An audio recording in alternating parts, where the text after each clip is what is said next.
Olá, aqui é a Alessandra do Fronteira Cast e hoje nós estamos começando, o braço saúde do podcast, iniciando com a campanha Atenção Primária à Saúde como um bom lugar para trabalhar, desenvolvido pelo Grupo Gestra da Universidade do Estado de Santa Catarina, financiado, pela FAPESC.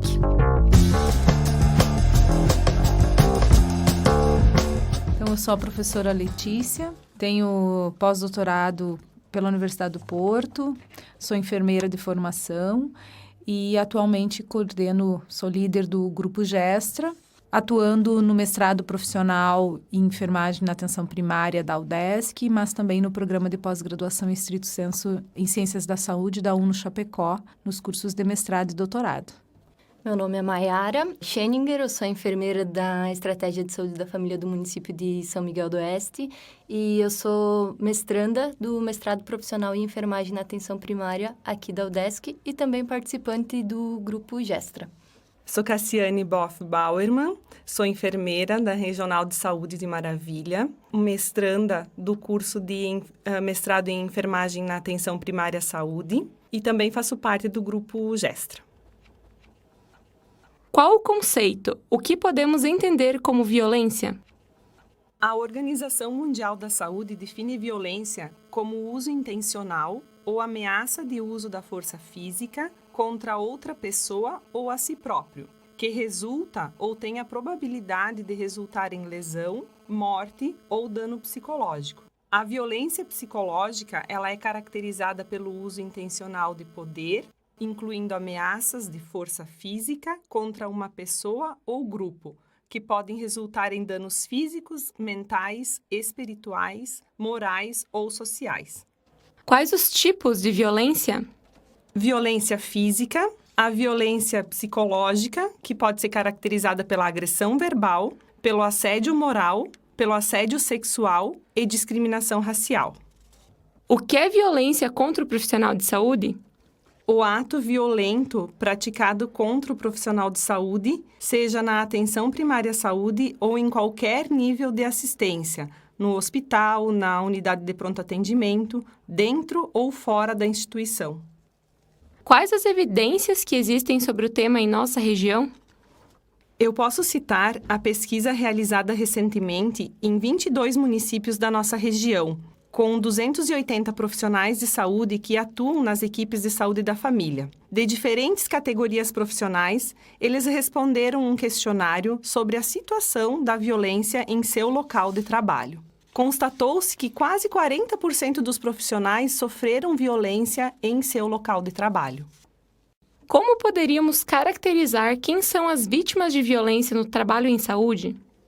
Nessa pesquisa, constatou-se que as vítimas de violência no trabalho em nossa região são mulheres, brancas, que estudaram 11 anos, que convivem com companheiro e sem filhos. Atuam sozinhas em seu local de trabalho e atendem a população em geral, crianças, adolescentes, adultos e idosos. A maioria não possui cargo de chefia e não trabalha em outra instituição. Qual é o tipo de violência que mais ocorre em nossa região? A violência mais praticada é a agressão verbal, 33,6% dos casos, seguida pela intimidação e assédio moral, 13,9%. Quem são os agressores mais comuns? O nosso estudo, bem como a literatura, mostra que os casos de violência são praticados principalmente pelo paciente, em todos os tipos de violência pesquisado. Nos casos de assédio moral, além do paciente, foi citado também o supervisor ou chefe como principal agressor. Esses casos ocorrem de forma recorrente e inúmeras vezes. A violência foi praticada dentro da instituição e considerada evitável pelos participantes da pesquisa. Quais as consequências desses casos de violência? A nossa pesquisa e os estudos nacionais e internacionais apontam que as consequências da violência são diferentes para os diferentes tipos do fenômeno. Contudo, em todos os tipos de violência há algo em comum, que é a falta de medidas do evento no local de trabalho. No nosso estudo, assim como em outros, percebeu-se que pouco houve ou não houve nenhuma consequência por perpetrador. Ainda percebemos que o serviço, o empregador, não tem ofertado ajuda para as vítimas da violência. tornando muitas vezes o trabalhador insatisfeito, angustiado em frente ao tratamento do incidente. Outro estudo, o estudo de Sorato e colaboradores, realizado em 2017 com profissionais de saúde da ESF, Estratégia de Saúde da Família, demonstrou que vários fatores têm colaborado para essa insatisfação, inclusive replicando e direcionando essa insatisfação para o próprio modelo de trabalho onde as pessoas estão, no caso, na atenção primária, o que interfere de forma negativa na sua saúde e também na forma com que o trabalho é organizado. O que os profissionais de saúde podem fazer? Existe uma forma de enfrentar o problema da violência? Consideramos que o maior objetivo desse podcast é justamente trabalhar o enfrentamento da violência no trabalho em saúde. Classificamos no nosso estudo o enfrentamento da violência no trabalho em 3 grandes nichos importantes. O enfrentamento individual, o coletivo e esse subdividido e de interface muito forte com o coletivo, que seria o institucional. No âmbito individual, nós observamos que os trabalhadores de saúde utilizam muito a fuga ou a negação, que é não evitar falar do assunto ou até mesmo não considerar o ato violento. Um segundo muito frequente, e a gente está tentando relatar isso em ordem decrescente de frequência do que encontramos, então depois da negação e da fuga, as pessoas optam por uma segunda estratégia que é relatar para o chefe, para a chefia imediata, para o coordenador ou gerente do serviço. Na sequência, o ato mais comum individual é contar para um colega, para um amigo ou até mesmo chegar em casa e contar para um familiar. Buscar aconselhamento foi uma outra medida individual apontada no nosso estudo. O registro do evento em prontuário ou em algum livro ou outra forma de registro que o serviço tenha foi uma medida sinalizada e, por fim, das medidas individuais, alguns trabalhadores buscam ajuda ou orientação em sindicatos, conselhos da sua categoria ou associação. Adentrando nas medidas coletivas, identificamos que a medida coletiva mais frequente foi registrar o comportamento agressivo no prontuário de modo a dar visibilidade para que os colegas tenham acesso à informação numa próximo atendimento àquele usuário. Uma medida muito importante e frequentemente realizada. Uma segunda medida coletiva importante que nós identificamos que as pessoas não têm acesso, mas lembraram potencialmente como uma medida muito importante para o enfrentamento da violência no trabalho em saúde, são os treinamentos e capacitações. O treinamento específico para o enfrentamento da violência, a exemplo da agressão verbal, de como conduzir a situação problemática no momento em que ela ocorre. Porque muitas vezes o profissional não está preparado, não imagina que aquilo venha a ocorrer. E aí, nesse nicho, também entra a questão dos investimentos em recursos humanos, na gestão de pessoas, na qualificação das pessoas, porque os trabalhadores identificam que quanto melhor eles dominam o seu processo de trabalho e têm condições de conduzir o ato assistencial, mais empoderado eles se sentem para conduzir esse fenômeno que é comum nos serviços de saúde. Por fim, identificamos também uma série de medidas, essas muitas vezes só citadas porque ainda não estão instituídas, que podem ser realizadas pelas instituições, pelos hospitais, pelos serviços da atenção básica e até da atenção secundária, mas especialmente no campo da estratégia da saúde da família, seria realizar o rodízio de profissionais pelo setor. Fazer uma escala de atividades, por exemplo, a triagem, a recepção, o acolhimento, que são aqueles espaços de receber o paciente, o usuário, seria um espaço muito importante que essas pessoas não fossem sempre as mesmas, porque elas tiveram a maior incidência de atos violentos contra elas. Também nesse sentido, é preciso protocolar como fazer o atendimento ao paciente com condutas violentas. E sobre isso, teria um trabalho muito grande pela frente, porque são poucos registros na literatura de possibilidades de como conduzir. Então, hoje as pessoas, os trabalhadores, eles têm dificuldade de dar prosseguimento ao que fazer após enfrentar a violência no trabalho. A restrição do trabalho solitário também é algo que foi muito enfático. No âmbito da estratégia da saúde da família, onde se propõe o trabalho em equipe, isso se mostra mais uma vez muito relevante e importante para enfrentar a violência. Então, os cenários onde a violência mais ocorre são os cenários onde os trabalhadores não devem fazer um atendimento sozinho. Isso também acontece na questão do assédio moral, do assédio sexual, da discriminação racial. Todos os demais tipos de violência são potencializadas à ocorrência no momento do trabalho solitário. Melhorias no ambiente de trabalho, medidas de segurança, ou seja, medidas estruturais nas unidades, também se mostram medidas institucionais muito importantes. Ambientes salubres, ambientes agradáveis são ambientes que propagam menos violência e promovem uma cultura de paz. O controle do acesso também foi algo pontual muito relevante. O setor de vigilância, contar com o setor de vigilância para ter com quem contar no momento em que a violência ocorre é muito oportuno. E é o posicionamento desse vigilante também, porque muitas vezes ele está do lado de fora ou aos fundos da unidade básica de saúde. Quando o ato violento ocorre, esse trabalhador que está ali, às vezes, contratado para fazer um auxílio nessas situações, ele vai demorar a chegar, ele vai demorar a se inteirar da situação e também a presença dele pode coibir, sim, alguém que tem intencionalidade de praticar um ato violento.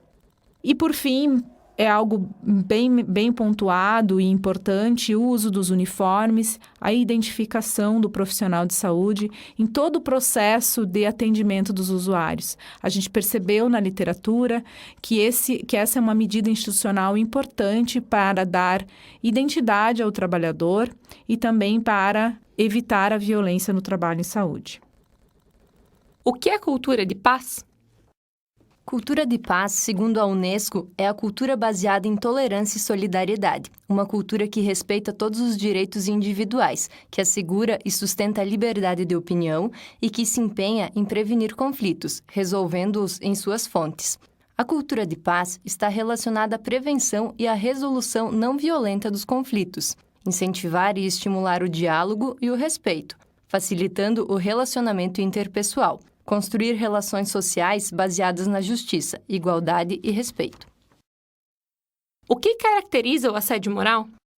Desde que existe o trabalho, o assédio moral se faz presente em suas mais variadas formas. As pesquisas mais importantes sobre o tema iniciaram na década de 80. Mesmo sendo um tema amplamente comentado, muitas pessoas têm uma compreensão parcial ou equivocada sobre o que é o assédio moral.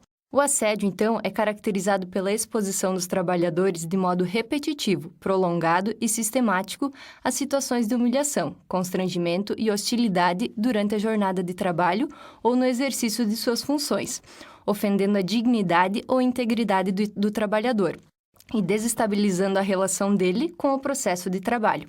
De acordo com as estatísticas da Autoridade Irlandesa de Saúde e Segurança, 44% da ocorrência de assédio moral ocorre em atividades sociais e serviços de saúde. Os índices de assédio moral no Brasil variam entre 20% e 30% do número total de violências no ambiente de trabalho. Na maioria dos países desenvolvidos da Europa, esses índices caem para 6% e 12%. Como o assédio moral ocorre? Na maioria dos casos, as formas de intimidação estão relacionadas à hierarquia de poder, podendo ocorrer de 3 maneiras diferentes. Assédio moral vertical descendente, quando praticado de cima para baixo, pelo superior em direção aos seus subordinados. Assédio moral horizontal, quando ocorre entre profissionais atuantes na mesma hierarquia. E o assédio moral ascendente, menos comum, porém é caracterizado quando praticado pelo subordinado em relação ao superior. Podemos citar ainda o assédio moral misto, onde a violência pode ocorrer concomitantemente relacionada ao superior como ao colega de trabalho. Muitas situações de assédio moral praticadas pelo superior acarretam em mudanças negativas também no comportamento dos demais trabalhadores, visto que estes passam a isolar o assediado, reproduzindo as condutas do agressor. Forma-se, então, uma rede de silêncio e tolerância, aumentando o risco da ocorrência de um novo episódio de violência. Quais são as atitudes que podem ser consideradas assédio moral?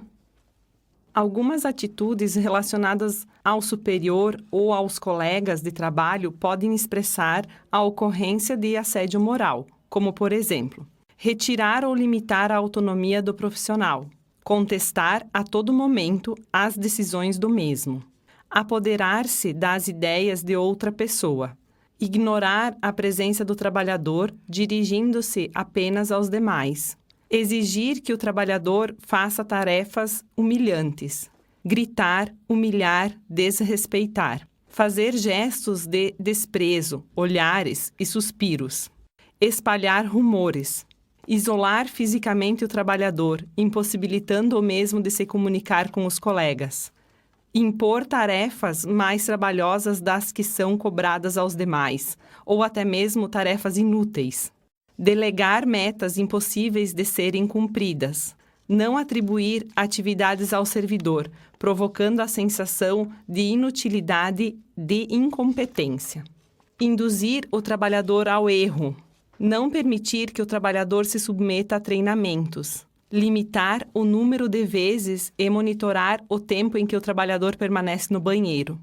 Marcar reuniões sem comunicar o trabalhador e cobrá-lo na frente dos colegas. Ridicularizar convicções religiosas, políticas e sociais do trabalhador. O que não é assédio moral? É necessário deixar esclarecido que situações conflituosas não podem ser confundidas com assédio moral. Assédio envolve repetição sistemática, temporalidade, direcionalidade, degradação deliberada das condições de trabalho. Portanto, um ato isolado não se caracteriza em assédio moral. Muitos fatores podem causar adoecimento e sofrimento sem necessariamente serem considerados violência moral. Podemos ainda citar condições pontuais que não são assédio moral, que não se caracterizam como tal. Exigir que o trabalho seja cumprido com eficiência e estimular o cumprimento de metas não é considerado um assédio moral. Aumento do volume do trabalho, a sobrecarga de trabalho, só pode ser vista como assédio moral se usada para desqualificar especificamente um indivíduo ou ser usada como uma forma de punição. Uso de mecanismos tecnológicos de controle como o ponto eletrônico. Essas ferramentas não podem ser consideradas meios de intimidação, visto que sua utilidade visa controlar a frequência e a assiduidade do trabalhador.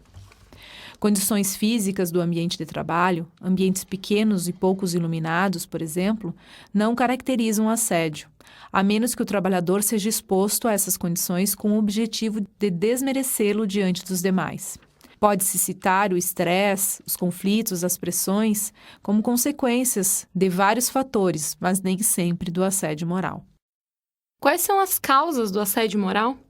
As principais causas do assédio moral estão atribuídas a fatores culturais, econômicos, emocionais e organizacionais. Podemos citar o abuso de poder, autoritarismo, despreparo do superior e gestor, busca incessante pelo cumprimento de metas, competitividade e produtividade, cargas excessivas de trabalho, ausência de mediação de conflitos, relações interpessoais desgastadas, precariedade de recursos humanos, exigências contraditórias, falta de autonomia, ausência de gestão participativa, recursos limitados, mudança organizacional mal gerenciada, além de conflitos pessoais, profissionais, organizacionais e políticos mal resolvidos. Novamente, todos esses fatores, se não administrados, podem ocasionar situações de assédio moral, porém, se ocorrerem de modo isolado, não configuram o mesmo. Você está sendo assediado. O que fazer? Primeiramente, deve-se resistir. A vítima de assédio moral deverá anotar com detalhes todas as agressões sofridas, incluindo dia, mês, ano, hora, local, setor, nome do agressor e se alguém testemunhou o fato. Além disso, é necessário buscar ajuda com colegas, principalmente aqueles que foram testemunhas do ocorrido. Evitar qualquer diálogo com o agressor sem a presença de outras pessoas. Procurar seu sindicato, bem como o órgão regulamentador da sua profissão, para que a violência seja relatada. Buscar apoio de familiares, amigos e colegas de sua confiança. Comunicar o setor de recursos humanos da sua instituição. A ouvidoria também pode ser utilizada de modo anônimo. A denúncia poderá ser feita no Ministério do Trabalho e Emprego ou no Ministério Público. Se você presenciar uma situação de assédio moral, deve oferecer apoio à vítima, disponibilizar-se como testemunha, comunicar o setor responsável e agir com empatia e solidariedade. Qual é a proteção legal?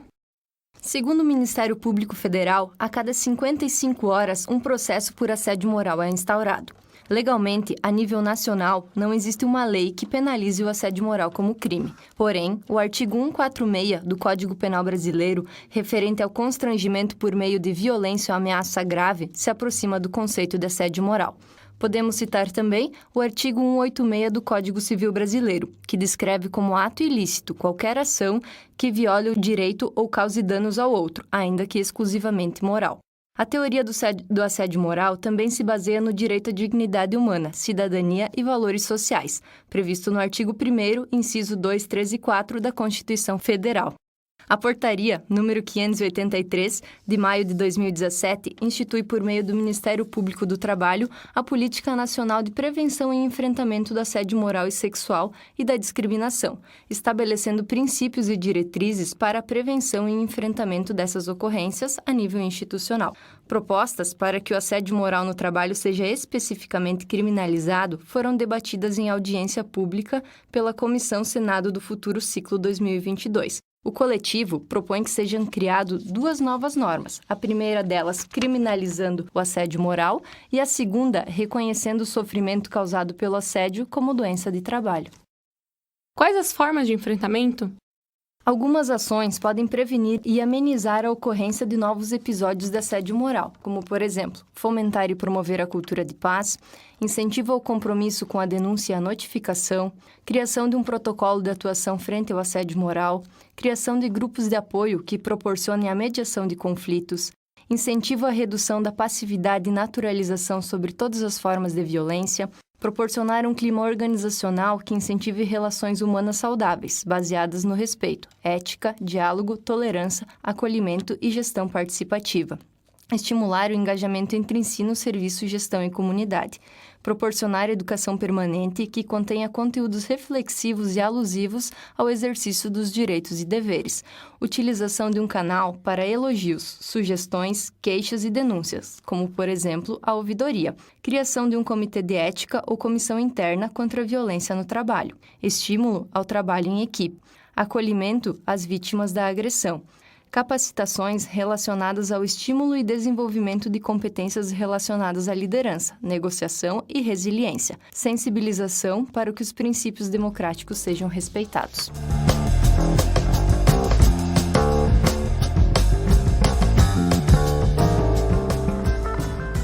Gostaríamos de agradecer ao UDESC, ao mestrado profissional em enfermagem na atenção primária à saúde, pelo potencial e apoio no desenvolvimento de estudo, e também da campanha publicitária A APS um bom lugar para trabalhar.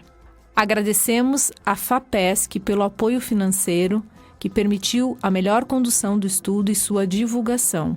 Agradecemos à Universidade Federal da Fronteira Sul, ao FronteiraCast e todos os seus participantes pelo apoio na produção desses podcasts, para que eles cheguem mais longe, especialmente ao nosso público-alvo, ao qual dedicamos o nosso maior agradecimento. Aos trabalhadores de saúde, profissionais de saúde, da atenção primária à saúde e também dos outros cenários, pela disponibilidade em participar do estudo. Esperamos dar feedback no enfrentamento da violência aí no seu local de trabalho. Obrigada.